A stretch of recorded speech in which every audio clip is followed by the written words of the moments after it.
Hello, hello. Hello, my darling. How are you? Oh, I love your transatlantic Moira Rose-esque accent. Crab apple? Oh, this delicious crab apple. You'll be delighted by the taste of these Fruit wines. Yeah, fruit wines. Fruit wine. Oh, hi, I'm Erin, not Moira Rose. I know you were confused and thought that for a second, but... I'm Nicole Moira Rose. Mackie, thank you very much. But also I'm an Alexis, but also I'm a David sometimes, but also sometimes I'm a Stevie. You know, it's like, what day is it? What is my mood? I'm all over the place. I like all the characters of that show. Sometimes I'm a Ted. Yeah. Oh, Ted. I love Ted. You guys, Schitt's Creek is the shit. You should watch it. That's what we're talking about. Sorry if you don't know. Anyway, hello. How are all of you? Welcome to Dude That's Fucked Up. What's up? What's going on with you? What's new? What's new? What's new? What's happening? Just I don't know. Same old shit, different day. True that. Yeah. How are you? I'm good. I just ate a black and white cookie. We were talking about it. It was very delicious. And now it's in my braces, so I get to enjoy it this whole episode as it slowly makes its way out. Which, it's like... That's a life hack if I've ever heard one. This is fucking time release cookie. Because it's like... Every now and then some saliva will take a little piece of it and bring it to my taste buds and it releases. And it's like I'm dropping acid or something. It's like a little flavor burst. Oh man, that's great. I'm just drinking a beer, so nothing special here. That's time release too, with every sip. Yeah, that's true. It's true. Mm-hmm. Let's see. Any business that we need to discuss? Just go to the website, ttfupodcast.com. Yeah. Oh my God, it's so much fun. Yeah. There's a funny picture of us, which was legit my Gmail picture until this time last week, because I've started reaching out to businessy, I'm freelancing. I'm trying to do my thing. I'm reaching out from a business perspective to a lot of people. And I'm I probably shouldn't have this one very old picture of me. Also, two, I'm high as fuck. Yeah. In that picture, and then your face is in it. Yeah, and they're like, who are we talking to? Which one are you? They're both bad. The one with the extreme lazy eye or just the regular lazy eye? I'm the one with the extreme lazy eye, by the way. Also, your mouth is doing something weird. It's almost triangle face. It is just a lot. Yeah, it's oh, God. Yeah. It's a delightful photo. We don't want to hire either of these people. No. Which one are you? You know what? It doesn't matter. Please don't write to us again. Thank you. Ma'am, I can tell you're very high in this picture. Please don't contact us again. Anything fucked up for you this week? What's your fucked up of the week? I mean, this is a very serious note, but just how this country hates women and is not, specifically in Georgia, how they hate women. Yeah. And they're banning abortion after 6 weeks. And you could, go to fucking jail for it. Oh, dude, God. This is The Handmaid's Tale come to life. It's happening, guys. That was actually my fucked up of the week, too. Really? Yeah, because it is fucked up. It's very upsetting because... I mean, speaking from personal experience, I did not know I was pregnant until I was pretty far along. And that wasn't because I'm an idiot. Well, I mean, sort of, but no, there was a lot of circumstances surrounding the fact that I just didn't know. I thought I had a period. But really what happens sometimes is it's the egg embedding in your fucking uterus. And you have the same symptoms. You have you bleed a little bit, you have cramps, and I had just gotten my IUD out, so I thought it was just a light period, and I was back to having my period again. Yeah. So I don't know, man. 6 weeks, that's people don't even notice are late on, like if you had just gone through your cycle and didn't know that you like you were waiting for you had your last period and were waiting like a full month for your next period, and you had gotten pregnant right at the beginning without knowing it, and then your period's late, it's already too late. Like, you know what I mean? Like you're 2 weeks late. Like that's nothing. Like people are 2 weeks late on their periods all the fucking time all the time. Yeah. Also, it just like I don't know what the other regulations in that state look like, but I just was listening to the 2-part The Daily, New York Times podcast, The Daily. They just did like a 2-part on abortion regulations in Missouri and in Illinois, and just like talk to a few different people and their experiences there, and like even that, it's like you have I think in the state of Missouri, you have to get sign off like 3 times from your doctor in a matter of like 2 weeks or something, and they have to like live 40 miles from you and all this shit, and it's just like all these Jesus fucking phony laws that they've set up that like seem somewhat rudimentary, or like maybe like they're not that bad, but then if you look at the state and where the majority of people live, they live in like outskirts, rural areas, or and there's no clinic like within hours.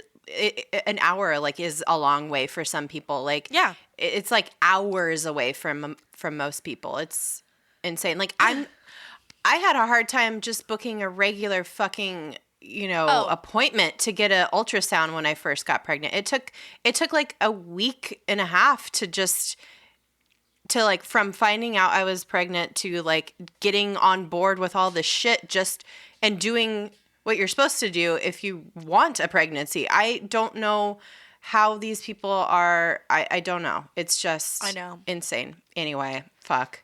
Dude. It's pretty heavy, and like I'm sorry, like whatever you believe. Whatever you believe, it's not your decision. So that's right. It's like, you can believe what you want to believe for yourself, but you do not walk in someone else's shoes. You don't know their life. You don't know what their situation is. And it's something that has been and continues to punish women, specifically women of color, Black women.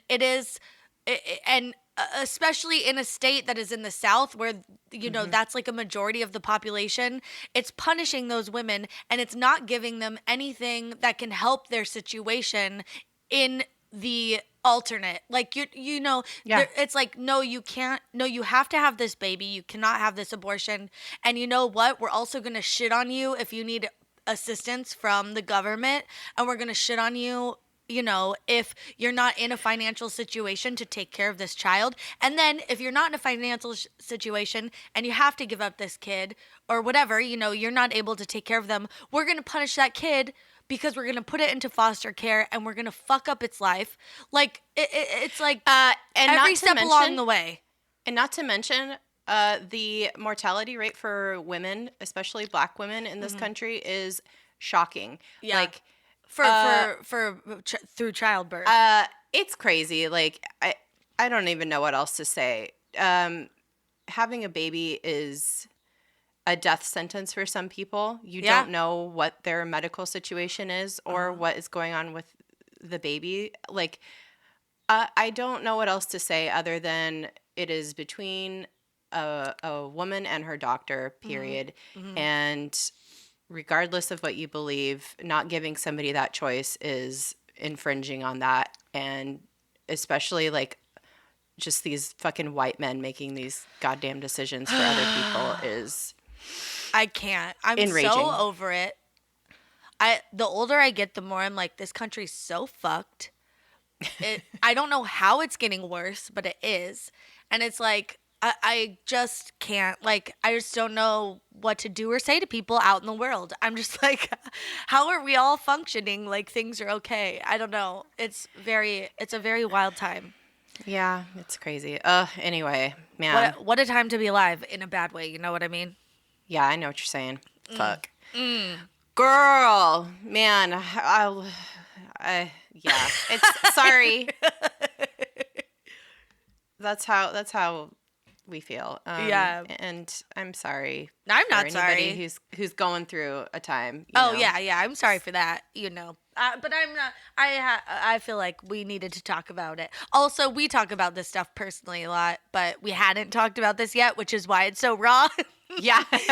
Sometimes we just will brief quickly before and we'll talk about something serious and then we start the podcast so that we don't have to talk about that, but it made its way in. Yep, here it is. This is how we talk to each other. Like, whoops, oh, we're actually recording a podcast. Sorry. Yeah. Man. I love it though. I'm just fucking, it's scary. I'm scared, man. I know I'm scared, but you know what? I think you're smart. I want to know your opinions on this stuff. And I like talking to you, and I don't want to apologize for talking to you about whatever I want. If that's abortion, if that's buttholes, if that's gross, shitty mediocrity of white men, if that's fucking the Mothman's dick, I will talk about these things with you if I want, because it's our podcast. We do what the fuck we want. 2019, yes. bitch. Fucking love you, man. I love you too. You're the best. You're the best. Oh man. God damn. Should we talk about something fucked up besides like, just everything in general? Yeah, let's do it. We got a topic today. I don't know if you guys know, we do have topics. Y'all ready for this? Jock jams. Pump up the jam. Yo, dance. Pump the jam. Pump it up. Sorry. All right. Let's do a podcast. Okay. Well, let's see. Today we're talking about a woman who may or may not have been a massive criminal. We don't know. Like a crime boss. Like a crime boss. Mob, almost like a mob boss type. Yeah. Criminal mastermind. Yeah, but who's to say? I don't know. Let's go through it and see what we think at the end. Okay. And maybe what you guys think at the end after we Love present to you the story of Ma Barker. She was born Arizona Clark, which fucking cool name. I'm sorry. Okay, thank you. Yes, I agree. I love that name. It's so cool. Yeah. Arizona, love it. And she was born in Ash Grove, Missouri on October 8th, 1873. So this is a long time ago. She married a man. She married a man named George Barker in 1892, and they had 4 sons: Herman, Loyd, Arthur, a.k.a. Doc, and Fred. Let's see. Herman was born in 1893. Loyd was born in 1897. Arthur was born in 1899, and Fred was born in 1901. So, very cool. Like Pee Wee Herman. Oh, bet you guys didn't think that was coming back. Bitch. Wait, did we do that in a Patreon episode or in a regular episode? Oh, I don't know. I don't either. Wait, yeah, I think it was Patreon, and I still can't do it. What does he say about Francis? Francis. I can't do it. I don't know. Oh, hello, Francis. Francis. Yeah. All right. Fuck Francis. What a dick. That guy's a fucking asshole. Turd. Yeah. Sorry. Off topic. Well, her sons, as it turns out, end up being huge pieces of shit. And she gets into the life of crime with them somehow. She gets she gets on the radar of the FBI. And, yeah, I don't know. This was when the FBI was very new, so who knows? So our question is, was she just caught up because she loved her sons and wanted to hang out with them and was just like an unconditional, like, loving mother? Yeah. Or was she an actual mastermind of a gang of 25 dudes who robbed, kidnapped, and shot up the Midwest? Oh, fuck. We might not solve this. We might not have the answer to this question. I would like your hypothesis before we get into it. I mean, maybe it's a little bit of both. I think, okay, me too. For me, there's a gray area where it's like, maybe she wasn't like planning crimes, but she for sure was like aiding and abetting her criminal sons, which, Absolutely. like, you know what's going on. You know what I Yeah. mean? Like, you can love your kids too much, and she was like one of those people. Yeah. And Oh, I mean, yeah. and I mean it in the way of like, just being blind to faults and, you know, things that are big red flags in general. So, Or it's like, you know how some moms are like, oh, like to their like 30-year-old sons who still live at home in the basement. It's like, oh, you're so handsome. Any woman would be lucky to have you. And it's like, you need to stop lying to your son.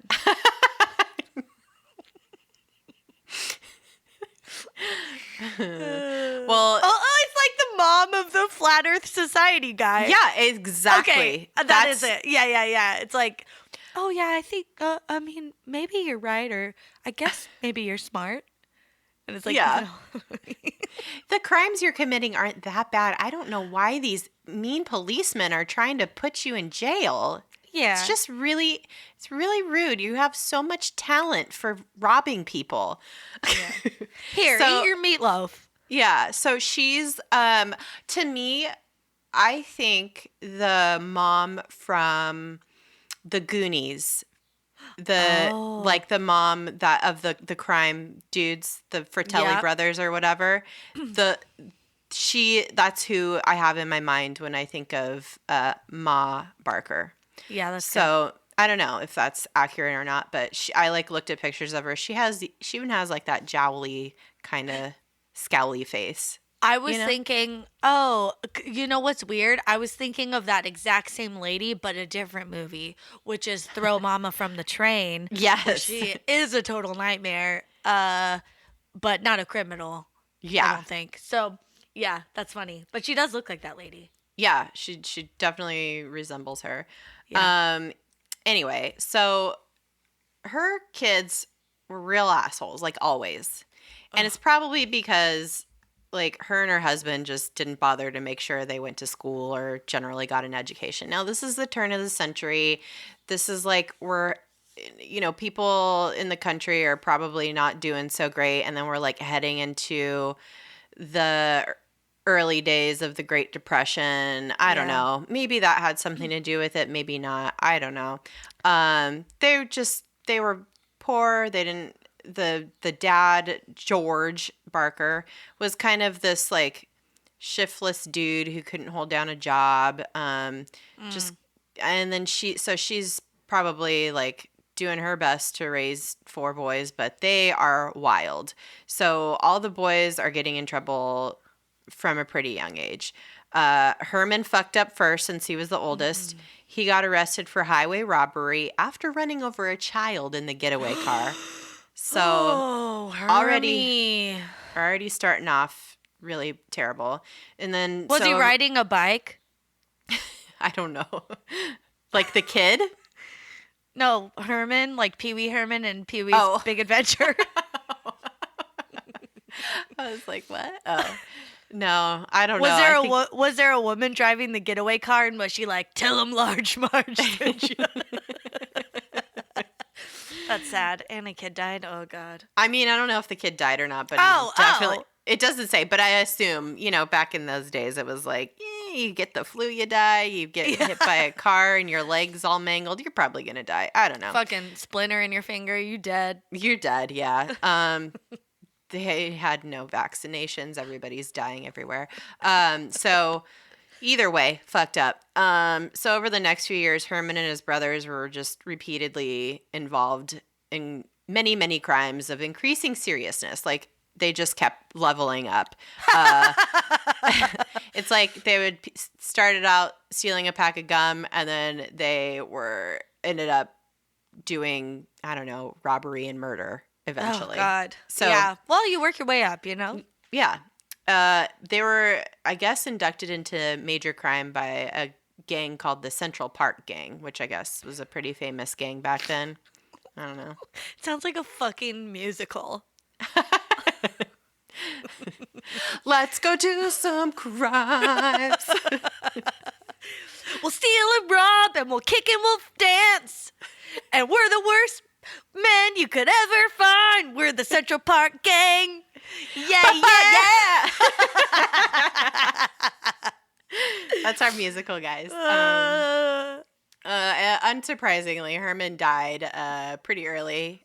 I think he was like in his 30s. August 29th, 1927, in Wichita, Kansas, after a robbery and confrontation with police that left one officer dead. He shot the officer at point-blank range in the mouth.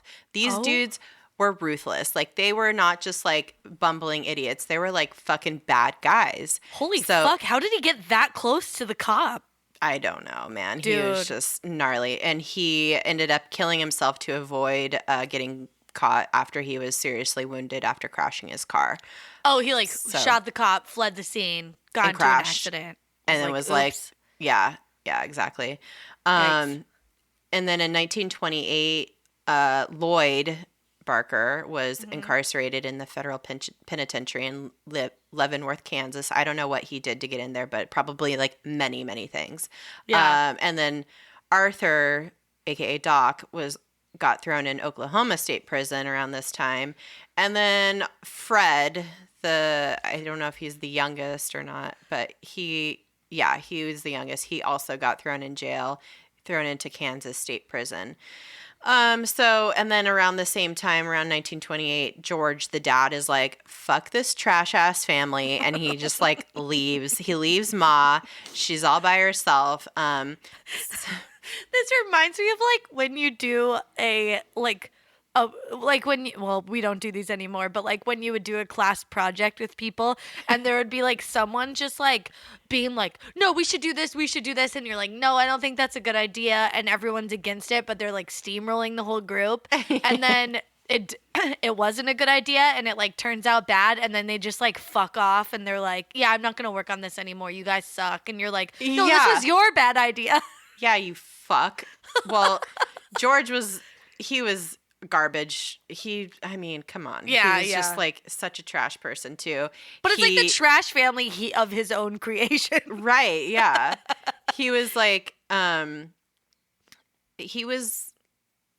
people say he got booted out of the house, but he most likely just left because he didn't want to deal with it anymore. But some people, like other family members were like, no, he got kicked out by Ma because he refused to support Loyd after he got arrested. And I'm assuming Loyd was Ma's favorite. Because George was like... You can't not say Loyd without being like, Loyd. Loyd, yeah. Every time you say it, you're like, yeah, because he wouldn't support Loyd. Loyd. How do you say that? How else do you say that fucking name? I mean you as in like the royal you. In general. You. Yeah. Like no one could say it. It's like, even if it's your name, you're like, hi, nice to meet you. I'm Loyd. Sorry if your name is Loyd. Loyd. I love it. I think it's a good name. It's just hard to say it any other way. Yeah. It's a double L, so I like always see it as Yoid. Like the Spanish Loyd. I see it as Loyd. Loyd. Or I see it as Loyd. Loyd. Oh, God. Well, Loyd was... he's in jail, and George is like, fuck that guy. And Ma's like, no, fuck you, George. Oh. And George is like, he committed a crime. He deserves to be punished. But Ma was like, fuck you. He's just going through a phase. Get out. She was just so obsessed with her sons. Like, it's like, get out. Get How out, dare you George. say that about Loyd? Well, either way, I don't know what the conversation was, but George got the fuck out of there. And he's still trash, though, because he was, even after some of his sons died, he was trying to like claim their assets as like next of kin. Sorry, spoiler alert, some of them died. Ew. Yeah. Oh. Well, they've all died by this point. Yeah, well I'm just saying the dad was like, after the sons died violently, he was like, oh, but like they have some money that I'm their dad. Let me have it. I don't know. So what Poor Sherman. No, it was Herman. God damn it. That's what I meant. Oh, Floyd, he's my favorite. It's Loyd, sir. It's Loyd. Oh, Loyd. Yeah, so Ma's sitting there in her shitty ass house with no husband, no sons for like years, like from 1928 to 1931. She's just kicking it by herself. But the FBI suggested that during this time she was getting, quote, loose with local men. And I'm going to say something because this pisses me off. Okay. It's entirely possible she was out there doing some things with some local men. Because, you know what? Being a woman during this time with no support, no education, your choices are very limited. Yeah. So, yeah, maybe she did have to resort to sex work, and maybe she liked it. Who fucking cares? FBI, go fuck yourself. Like, if you were trying to, like, I think this is after the fact kind of detail that the FBI added to her profile because, they just wanted to make her look as bad as possible. That's my first hypothesis about this whole picture of her. But who knows? Like, she could have been a shitty person in general, but you, like, don't need to add that. I don't know. In this circumstance, it's like, okay, cool. But at any rate, she found some dude who lived with her. Who cares what his name was? But he'll come up later. Actually, I should probably say what his name was.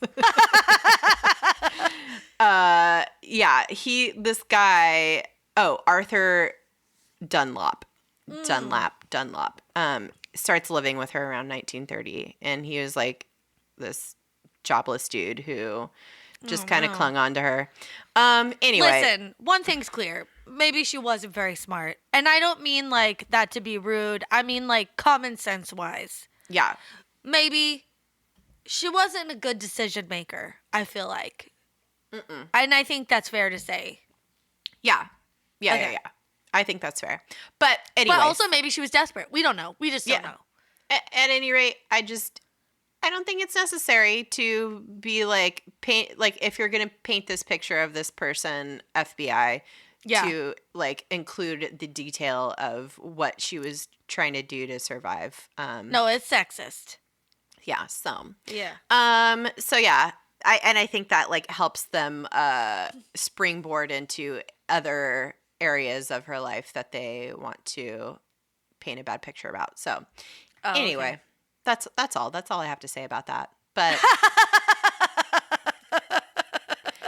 just starting off on a bad foot here. So she goes through those years. It's a hard time.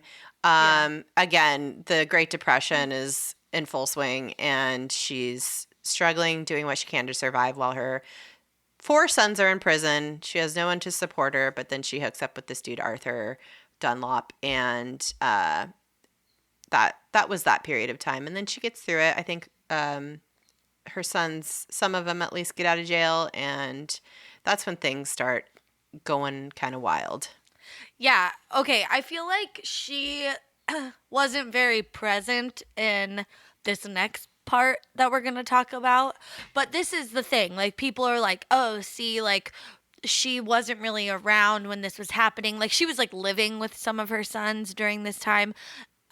Well, they were living with her, I would say. And people are like, oh, so, like, see, she wasn't, like, a mastermind. But this is, like, they do some, like, real heavy shit. They do some, like, bad stuff. Yeah. And I just feel like she wouldn't have been involved in actually carrying out any of these tasks. No. And isn't it sexist to think that she was just some, like, meek little lady who only cooked them pancakes? Yeah, that's sexist. Could she have been a crime boss? Fuck yeah. Women could do anything. That's true. And so, you don't know. There's plenty of awful, shitty women in this world. And that's equality. That's right. That's right. So, they were living in St. Paul at this time. So, like, a couple of the brothers get out of jail. They meet up with this other guy. I forget his first name, but that will come later. But his last name is Karpus. Alvin? And Alvin Karpus, yeah. And they're like, we like doing crime. And he's like, me too. And it's like the Crime Central Gang, Act 2.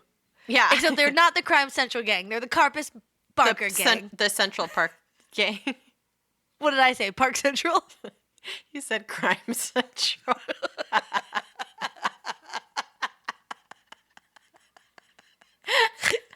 It is. Rebrand. This musical flopped on its first go-round, so we're rebranding it. We know that's the secret to life. Just stick another name on it. Sell the same product. You'll be fine. Yeah, Carpus Barker. Yeah, Carpus Barker. So, they were not to be confused with and no relation to Bob Barker of Price is Right. I just want to make sure no one thinks that. Or Travis Barker, which kind of sounds like Carpus. The drummer of Blink-182. Are you sure his name isn't Carpus? It may be. He might have changed it. I don't know. Well, yeah, they hook up these two units of crime people. There's a crime gang merger in St. Paul. Yeah, and they start doing some motherfucking crimes. Dude, if they were from Northern California, they'd be saying hella crimes. They'd be like, Hella we're crimes. doing hella crimes. And you know what? It was greatly appreciated at this time because the police force in St. Paul was like, fuck, you know what? Come as you are. We love everyone here. Even if you're a criminal, say hi to us on the street. When you're walking around, hey, if you need food, if you need a place to stay, we're going to help you. And if you're a criminal, just let us know. And we'll like make a mental note and do your crime not in St. Paul. Yeah. Just do your crime outside of St. Paul and then we don't have an issue. But also maybe if you're going to do your crime in St. Paul, we want a cut of it. Yeah. It was like a safe haven for criminals back then, which is wild, man. Dude, it's very wild. And this was also a fun time because it was like leading into this time period, Prohibition was happening, but there had already been like a lot of breweries set up in St. Paul because of all the like Polish and German immigration, thank God, because then now we have beer. Yeah. And so they were like all these breweries, but then Prohibition came and they obviously couldn't run their brewery businesses. So, well, on the up and up, they were like selling soda and something called near beer out the door, out the front door, which I'm guessing is like, what's the one? O'Doul's. O'Doul's, yeah. Is Polygirl too? I think. Is that a real beer? Yeah, I think that's St. Polygirl. Yeah, is that a sure. alcohol-free beer? I think so. I don't know. Yeah. I don't know very much about non-alcoholic drinks. Same. Yeah, I don't know. Although I hear that they're beginning to be all the rage these days. Like yes, like mocktails. Yeah, mocktails and breweries are starting to brew like non-alcoholic beer, like in a that's not like disgusting. So yeah. So that's what they were selling out the front door, but out the back door, they were still making regular beer, and they were working with the local gangs to distribute it. And I mean, anyone worth their salt during this time that was looking to survive was doing some illegal fucking shit. Oh yeah, but that's where the money. Yeah, bootlegging. That's where all the money was. And it was alleged that the Carpus Barker gang was one of the crime families that was making a lot of money off of like these illegal goings on. Got it. And so anyway, Prohibition ended. I'm not sure what year, but it was very close to then. And they were like, fuck, dude, like, what are we going to do now that, you know, they basically got looped out, you know, because they didn't need that part in the system anymore. They just like removed them, closed the loop. It was legal again. They were selling beer the regular way. And then they're like, shit. So then they're like, oh, maybe we should like try kidnapping. Yeah. Let's pivot here in our crime strategy. So we're not making any money on Prohibition anymore. We need to find a new revenue stream. Yeah. Kidnapping. Love it. We'll get ransom. It'll be let me pull up my PowerPoint here. This is how it works. Yeah. I'm going to walk you through the pros of kidnapping. one, it looks very gangster. It's like hardcore crime. That's right. 2, we can And- get big money in huge chunks. Another point I'd like to make is it doesn't have to be a kid per se. It could Yeah. be an adult. Look, That's just the term. I don't know. we're criminals, but we're not, listen, we're not bad people. We're just criminals. We're not going to kidnap actual kids, okay? We're going to Yeah, go for yeah, the yeah. adults. Also, kids aren't worth as much as the adults. The adults know where the cash is kept. Yeah. Let's get these grown ass men. Yeah, let's get these grown-ass men. And that's what they did. In Yep. June of 1933, William Ham, 2 M's, so we know it's Ham. Hem. Good William thing his name's Ham not Jr. Loyd. Yeah. Oh. Lloyd Ham. That's not his name. Loyd Hammam. Oh, no. Okay, so William Ham Jr., president of Theodore Ham Brewing, which, if you've ever had ham beer, it's very good. It's still around. It's, yeah, I think it's hard to find, but you could Yeah. usually find it at, like, barbecue restaurants. Yeah, Which is yeah, cool. yeah. He was kidnapped by the gang on his walk home from the brewery for lunch, which is wild to me that people used to, like, go home for lunch. I know. Well, yeah. I guess they had to. Yeah. There was no like sweet green around the corner. I was doing a New York Times crossword puzzle the other day, and one of the answers was prêt à manger. I was like, oh god. It was 4 of the Carpus Barker boys that they threw a hood over his head, put him in the car with them, and drove off to a safe house in Illinois. And at first they were like super worried that they picked the wrong guy because he was like super calm. He was just Whoa. kind of like, what am I gonna do in this situation? I can't see. I don't know what's Yeah. happening. I'm not gonna freak out. That's not gonna help anyone. He was just like, But chill. He's just sitting there with the hood on his head, like, Yeah. all right. All Can you right. guys turn up the radio? Yeah. Thanks." Did they have radio in those days? I don't even No, know. not in the car. Not in the car, yeah. No. But he was the right guy, and they got him to the safe house. They made him sign 4 ransom notes demanding $100,000 for his safe return. That's a lot of money for back then. Dude, it's a shit ton of money. It was like 1.8 million in today's dollars. Dude. Yeah. These guys had some fucking huevos, dude. This is gnarly. Big ass nuts. They got them huge ass sacks. You know what I mean? I do, unfortunately. What does that mean? I know what you mean by sacks. Oh, okay. I thought As you in had ball sacks. I thought maybe you had a personal connection to some really huge sacks, and I was like, whose are they? Okay, so they got the money. This all actually went very smoothly. They got the money. The next day they dropped him off by the train tracks. He made his way Wow. home. That was it. And then they were like, dirt, dirt, dirt, that was easy. Let's do that again. Oh my God. And so 6 months later, they were like, oh, let's pick an even wealthier person.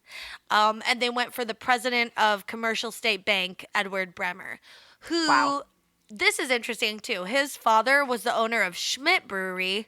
So there's also there's also maybe a prohibition connection there too. And it's kind of historians have looked at this and said this may have been a little bit of not revenge, but they were targeting people who own breweries, and so that's why they think they were involved in the Oh. Prohibition era moving of alcohol product.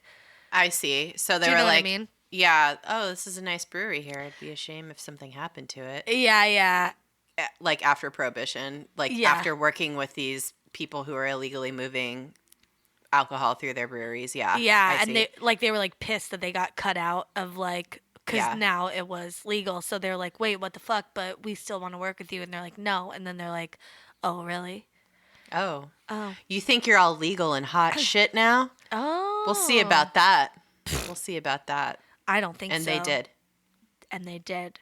Because then they were like, this guy's even richer with an even richer dad. Let's ask for double the money this time. So in January of 1934, a couple of the Barker Bros jumped Edward Bremer after he dropped his daughter off at school. They like found him on the street and they pistol whipped him in the back of the head and then made him climb into his own fucking trunk, which is so rude.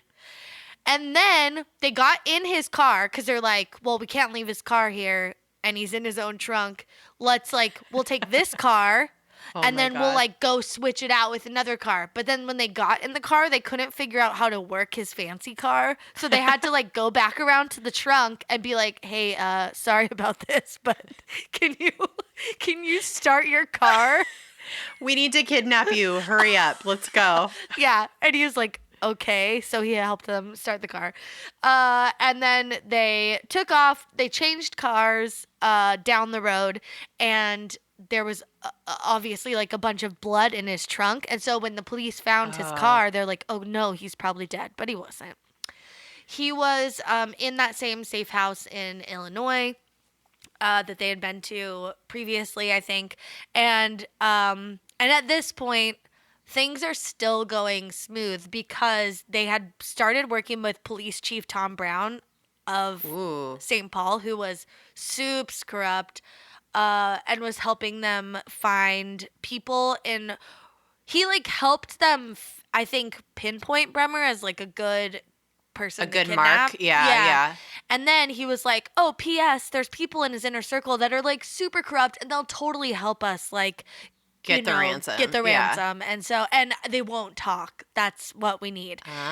But he was wrong. He like helped pick the chauffeur of Bremer, and he ended up talking. And anyway, it was a whole big shit show. Because also they had asked for the $200,000 ransom to Bremer's dad. And his dad's like, but how do I know he's alive? We found his car. There was all this blood in the trunk. He might be dead. I'm not going to pay you unless you show me he's alive. And they were like, well, you'll never know unless you pay us. But we're telling you he's alive. And you're just going to have to believe us. And he's like, well, that's kind of horseshit. And so he's like, okay, I have a better idea. And what they didn't know is that he was friends with, Bremer's dad was friends with President Roosevelt. Oh, shit. Who was like, hey, newly formed FBI. There's like some weird shit going on with one of my close and personal friends who's a very wealthy man. It's happening in St. Paul. And they're like, oh yeah, like we've been hearing St. Paul's like kind of fucked up. Yeah, there's some shit going on there. It's a criminal haven. Yeah. Yeah, it's a criminal safe space. Yeah. And it's like Amsterdam for criminals. I just want to make a wire joke real quick. Y'all remember Hamsterdam? And one of the people they kidnapped was Ham. Okay. Oh my God. Connections are made. Oh my God. A wire joke. I was like, a wire? And then I realized you were talking about the show. Yeah. Yeah. You know. So they were like, the FBI's like, okay, we'll take a look at this. And also, the President Roosevelt was doing these like fireside chats on the radio. Yeah. And broadcasting them, and he also mentioned this kidnapping, and all of a sudden there was like too much like attention. Heat. Yeah, there was it generated a lot of heat. I mean, like we're talking summer. You New think York you're City. In the fire during that fireside chat, bitch. Oh, you're like, you're burning. The heat is all over. You're at a fucking Tony Robbins seminar and you are walking on the coals. It is hot. But mind over matter. It doesn't feel hot. That's a trick. Yeah. I don't know. No, I think it's I don't either. Dumb. I would never do it. No, it's stupid. I wouldn't purposely burn myself.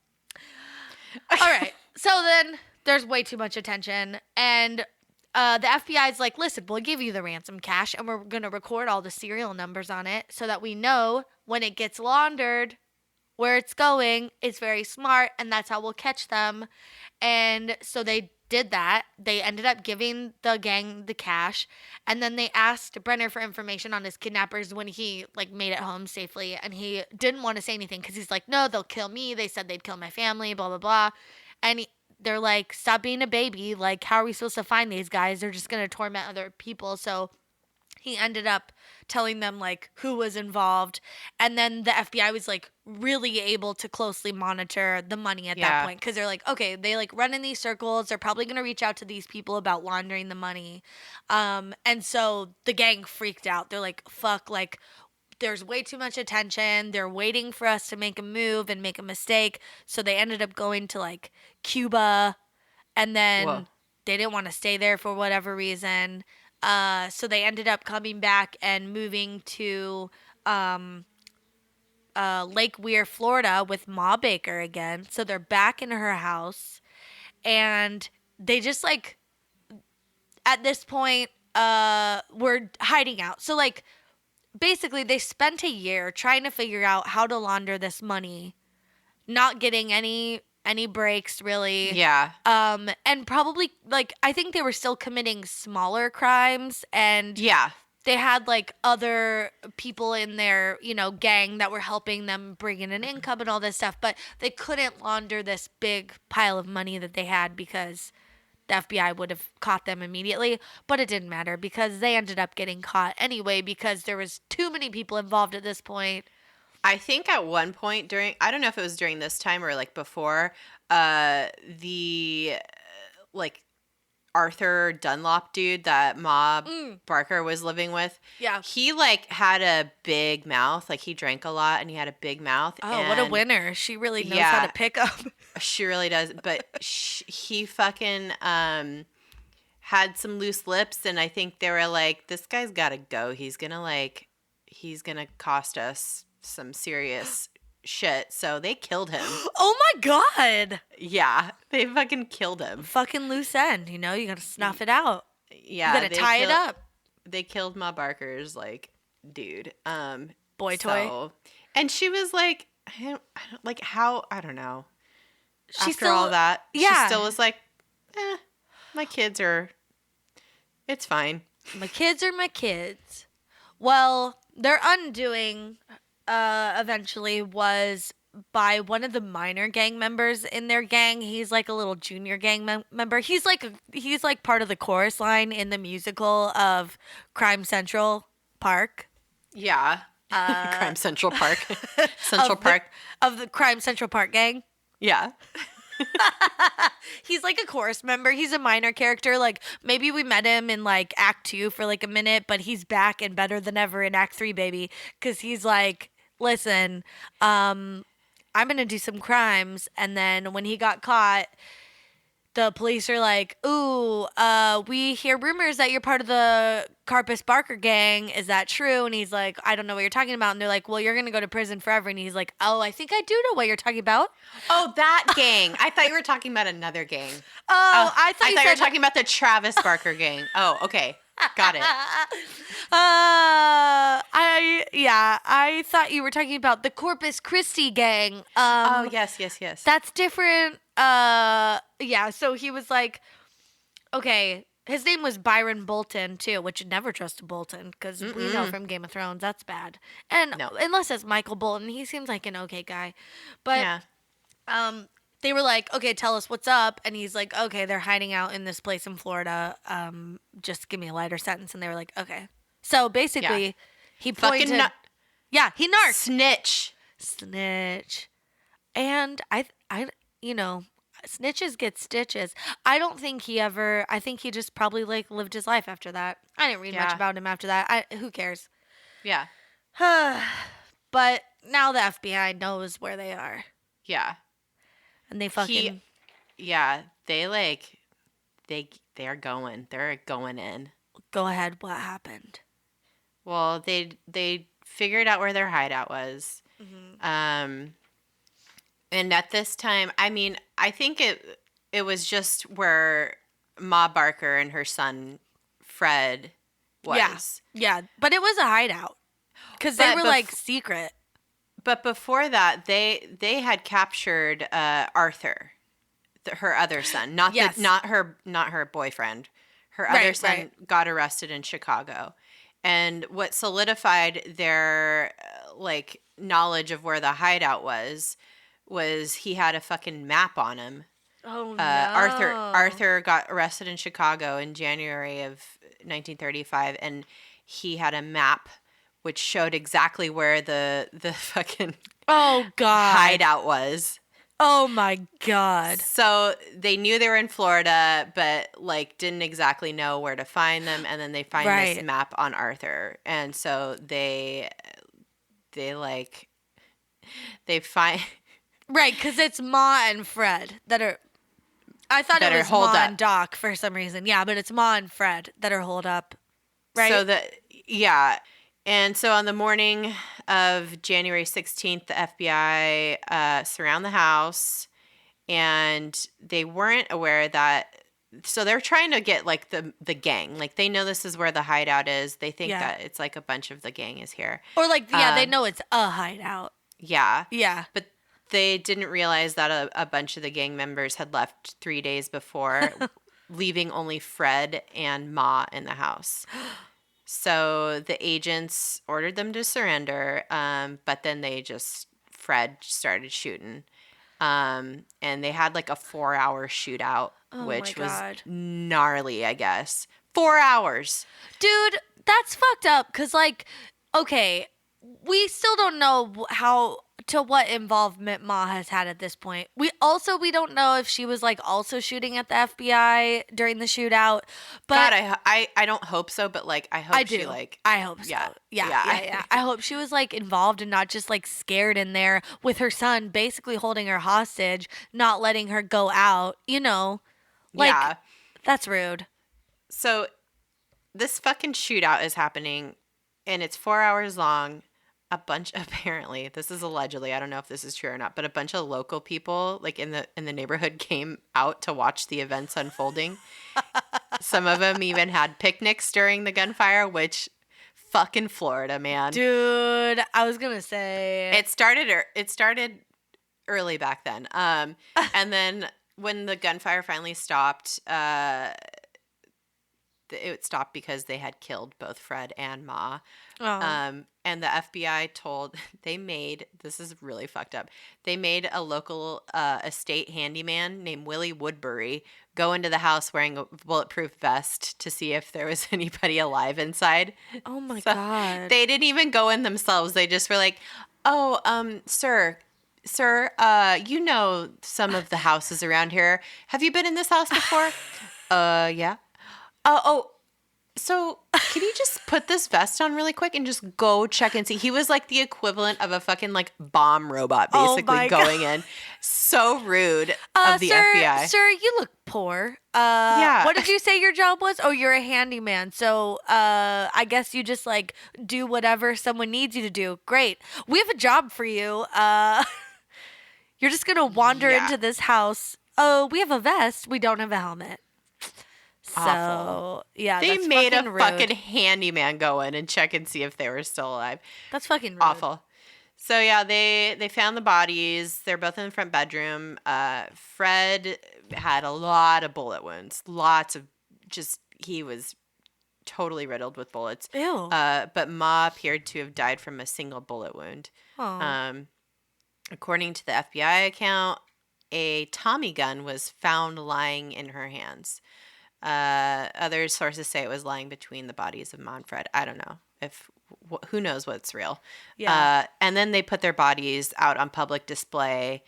Yeah, just I guess because it's like so sensational and I don't know. It's fucked up. And they did that back then, I feel like. Yeah. So who knows if she really was, but that's like how she died. Yeah. So who knows if she was really the mastermind, but I don't know. Yeah, I think, well, so now we get to like where we figure out like that a lot of the rumors and stuff that had been spread about her came after the fact from J. Edgar Hoover, who was leading the FBI at the time. And like, this was one of the more high profile, like this was one of his earlier high profile cases. Yeah, this is like the proto like FBI's most wanted list, basically. Yeah, and so we don't know if she shot a gun, and the Tommy gun lying in between them or in her hands or whatever they said, whatever they're claiming is just like whatever they claimed. They also started spreading information quickly after this because they didn't want to look bad if they accidentally gunned down an innocent woman. Innocent woman, yeah. Mm-hmm. And so J. Edgar Hoover's statement immediately after was that she was the most vicious, dangerous, and resourceful criminal brain of the last decade. He made her out to be sexually promiscuous, which is how people take down women, obviously. Like, that's how you, like, taint women's reputation. Yep. And then he said she enjoyed the lifestyle that was the fruit of her son's crimes and supposedly had a string of lovers. So, it's like, oh, she, like, maybe she was either responsible for the crimes and was like a mastermind, or at the very least she benefited from like all of their crimes, and she really enjoyed this lifestyle because they had money and she could do all these things, and she had lovers and all this stuff. And it's like, I don't know, that seems now after like going through all this and like it just seems maybe unlikely, but I like to think that she was in charge of it. I don't know. It's hard. And Alvin Karpis, he put the Karpis in Karpis Barker.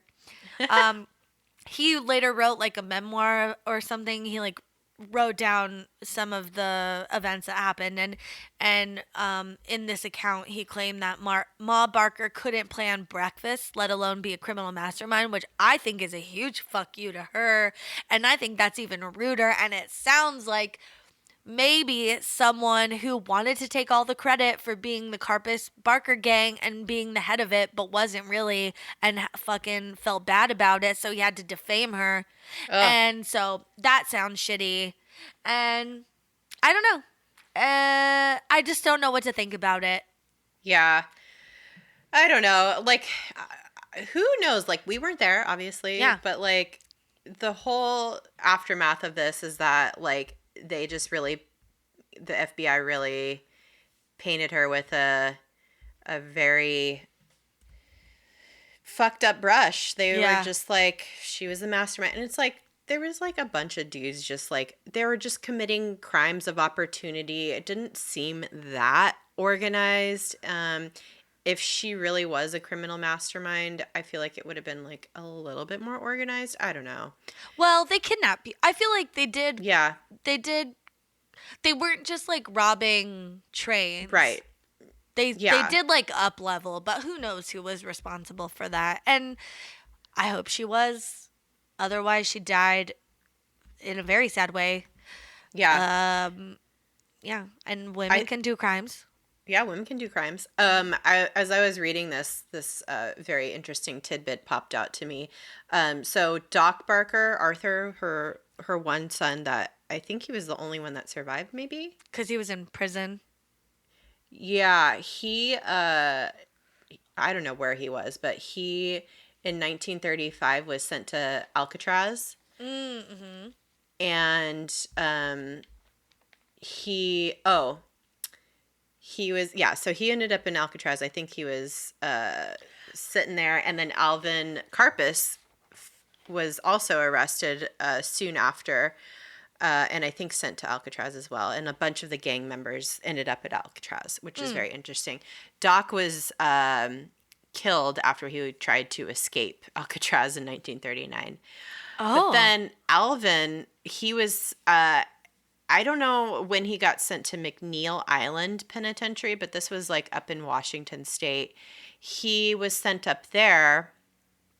So he's chilling, and he meets a young man and starts to teach him guitar. And this guy was Charles Manson. Oh my, ew. Yeah. So Alvin Karpis is responsible for teaching Charles Manson guitar while in prison. That must have been way later, like in the 50s? Yeah, 40s or 50s? Wow, yeah. So he was in prison for a long time. Yeah. I also just looked, guess who survived the longest of all the Baker boys? Who? Barker? Loyd. Loyd. But how? I thought he died so soon. No, he died in 1949, I think. That's what it says in the notes. It could be wrong. We don't know. Because he was incarcerated. He was incarcerated during all of the kidnappings and shit, I think. Wait. Hold on. Herman. Oh, yeah. Herman died first. And then Fred died with his mom. Mm-hmm. And then Loyd died Loyd died later. Arthur died in prison. And Loyd died in 1949. Okay. Yeah. Yeah. Cool. So Loyd was one of the only ones not participating, I think, during the big kidnappings because he was in prison. Oh, got it. So he missed out. He missed out. But you know what? That meant he survived a little bit longer. Yeah. So good thing. Wow. And all that is to say, what a mother, you know? This is Mother's Day just happened, and that was our whole reason for doing this episode. We wanted to find a really interesting story about what we thought was a shitty mom. Yeah, we thought we were going to get a fucked up mom, but really... I think she's a bad mom. She wasn't great. She did not raise her sons to go on to be the most upstanding of citizens, and she arguably helped aid and abet them and gave them the green light for doing their crimes. That's the thing. I don't think parents are fully responsible for what their children grow up to be, but she was shitty, or they're not responsible for the actions of their adult children, I guess is more what I want to say. But was she fucking enabling them while they were being shitty criminals? Oh, well, fucking 100%. She was like their hideout mama, and she would like probably cook them food and stuff, and like she let them live with her, and like, it was sketchy as fuck. So, but then I go back to this idea that like she had struggled from, for several years when all of her sons were in prison and her husband left her, and she had to resort to, possibly, maybe, who knows, allegedly doing sex work, but maybe not. Or maybe she was just struggling and starving and doing whatever she needed to do, whether that was like, who knows? Yeah, maybe they looked after her. And maybe she just didn't ever want to go to that place again and was like, well, I guess going on the road with my adult criminal sons is better than, wasting away in a dirt floor shack where I'm starving. So True. Who knows? Fair. She had very limited options, and, I don't know. Yeah. Well, it's hard to say. It's hard to say. We weren't there. Don't worry, Mom. Don't worry, Dad. I will never go on a crime spree and make you come with me. Yeah. TBD. I don't know what the future holds for me. So that's true. You don't know. We don't know. Things can change. Who knows? JK. Yeah. I hope I'm not. Well, if Jack ever decides he's going to become a criminal later on in life, I am not going to stand by and let him be a dickhead. So no, that's what his donchere's for. He'll come to me, and then I will protect him. And then you'll go on the crime spree with him. Yeah. Okay, got it. Yeah. And I'll be, and then like in the history books, it'll be like my boss Jack Saul and his doncher.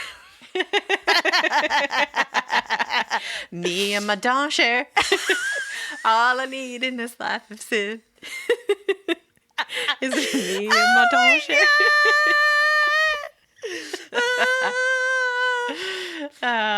Down to ride to the very end. Me and my doncher. Me and my doncher. If I was your doncher.